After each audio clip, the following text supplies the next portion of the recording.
Hey, what's up, y'all? Welcome back. If you're new to my channel, please consider subscribing for weekly automotive mechanical content for the average shade tree mechanic. Alright, so if you have been following my Instagram page, you would know what I have coming in the mail, or arrived in the mail this past Tuesday, and so I have the parts in. If you're not a follower of my Instagram page, I'll go ahead and post my name right here, where you can find me on Instagram, IG. And go ahead and start following me, because I push out a bunch of new stuff there and then do my videos obviously in my YouTube channel that you're watching right now. Alright, so one of the two parts arrived. Actually ordered another what is it, till or an exhaust tip. So this one is black, and if you don't know, if you haven't been following my channel, I'm transitioning between white and chrome into white and black.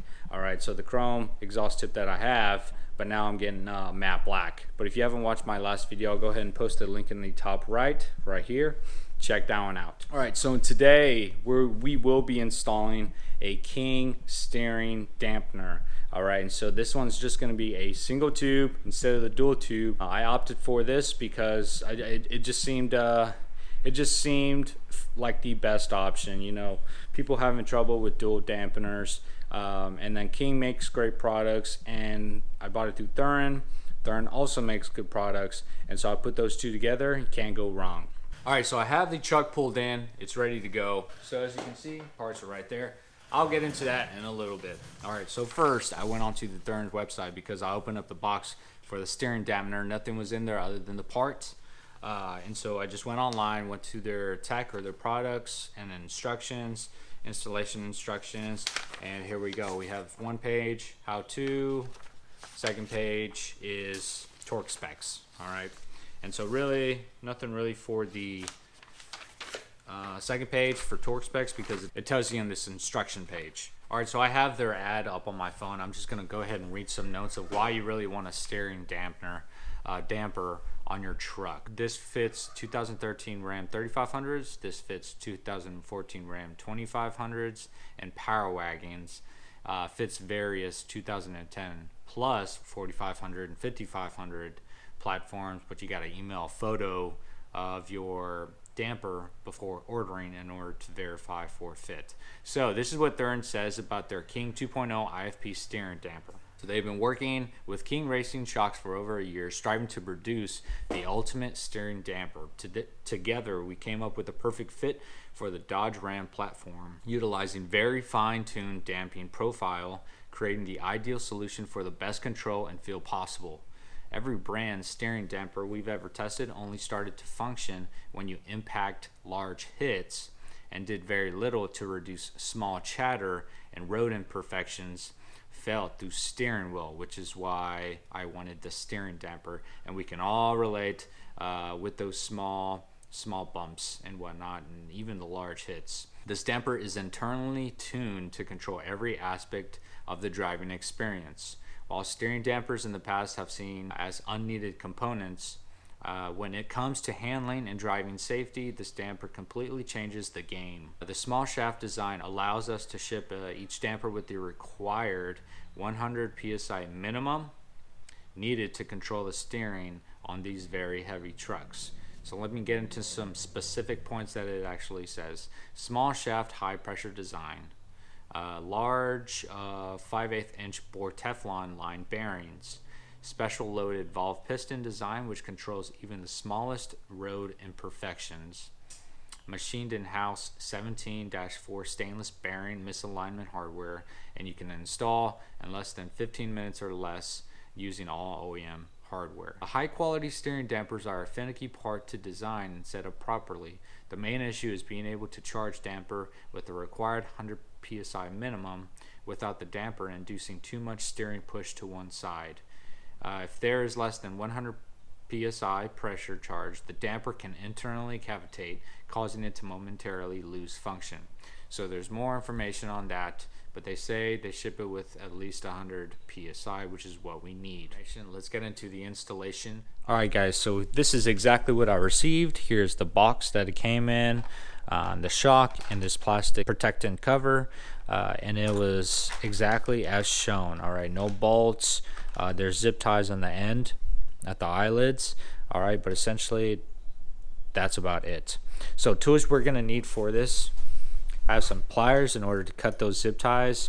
I have a torque wrench, and this is a 1/2 inch drive torque wrench, and then we're going to use an 18mm socket, all right, in order to remove the 2 bolts that are going to be on each end of the steering damper, and a 1/2 inch drive ratchet. All right, so if you don't have any power tools, this is really all you need.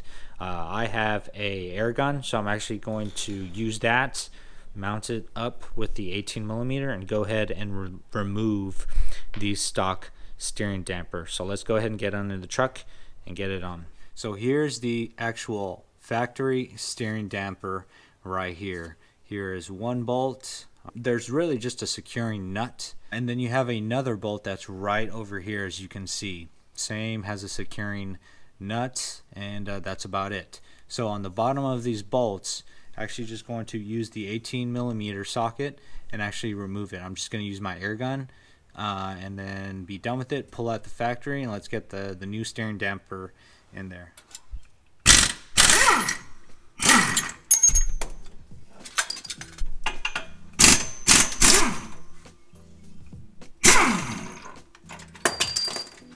Alright, so here it is.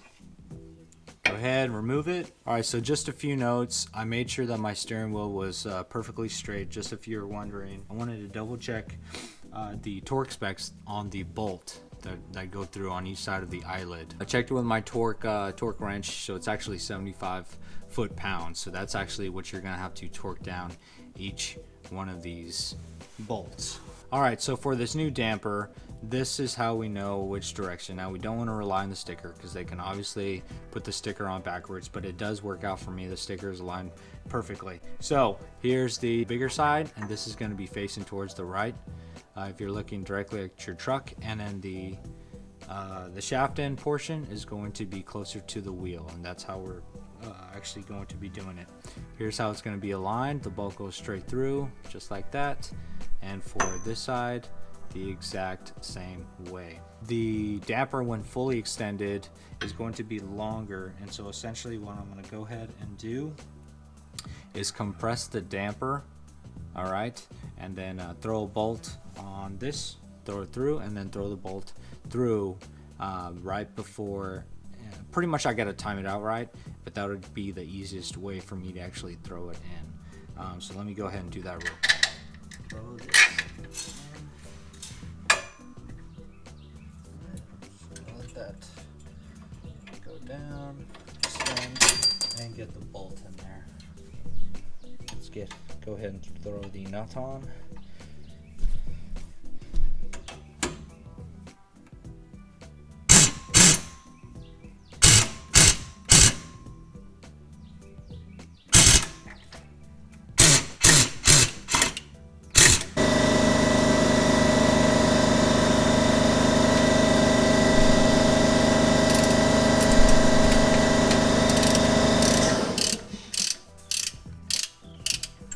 Time to torque it down.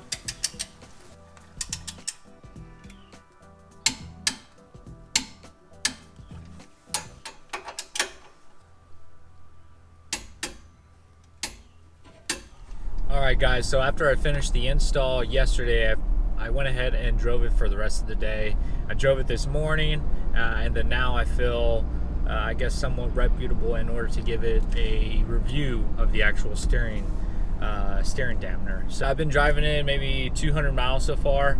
So initial impression was that my steering wheel does no longer have a shimmy or a shake to it. And so I recently got an alignment, and I got all the wheels balanced again and rotated right after the alignment. And so I know that my wheels, unless they lost weights in the past 500 miles, that would be giving it a reason why my steering wheel would actually be kind of shaking just very little. Now once I have my hand on it, I can feel it just very little, but say if I took my hand off of it, it would be shaking right now, just kind of be moving just about that much. It's really hard to explain it right now, but that's the first thing that I noticed, that it really stiffened up and tightened up that steering wheel with the amount of play that it goes laterally. Second thing that I've noticed, I think probably the biggest difference that you would notice from installing the steering dampener is actually going over bumps, whether that's small potholes, small holes, speed bumps. Really, when you would go over the bumps, the steering wheel will kind of jerk a little bit. That's no longer the case, and I think that's where that steering dampener really comes into play. Is when that actually happens, it really compresses, and the shock does all the work. And so I'm going over, and this is somewhat of a bumpy road that I go on every single day. And so I go over these small bumps. What I used to feel were the bumps, period. Now it seems like the truck just slowly pretty much just pushes forward. There is no kick in the steering wheel. It just feels very stable. And so I think it was absolutely worth the upgrade. As I continue to drive it more and more, I'm sure I'll feel some more differences. I do have the front track bar that I'm waiting to install, so stay tuned for that. But from what my research mentioned is that there's not really much of a drivability upgrade with that. What it really does and focuses on is centering the axle. And so if you all know, I have the 2-inch Thurin leveling coil kit on with the Overland shocks. I got it aligned. I got some bigger tires. And so I'm nearing 20,000 miles. I got 19,400 right now. And so that's what Thurin really recommended, was that, you know, roughly around 20,000 miles is where you really want to upgrade your front track bar. And that's exactly what I'm doing now. I'm not sure if it's great marketing. They got me, but I trust their reputation, their credibility, and the amount of money they invest in figuring out what's wrong, when will it go wrong, essentially just testing out their equipment. No, I'm not sponsored by Thurin one bit at all. I just give a shout out to quality products when I do use them and buy them. So that's the reason why I'm doing that. So yeah, that's pretty much it. Hopefully you understood the gist of how to install the shock. Really, it's just 2 bolts. It's really hard to mess up. I can see people messing up if they just swap out and switch the sides of the shock and where it really goes in, because the bearings could go in either direction. But that's where the instructions are for. 75 foot-pounds torque when you torque them down for those 2 bolts.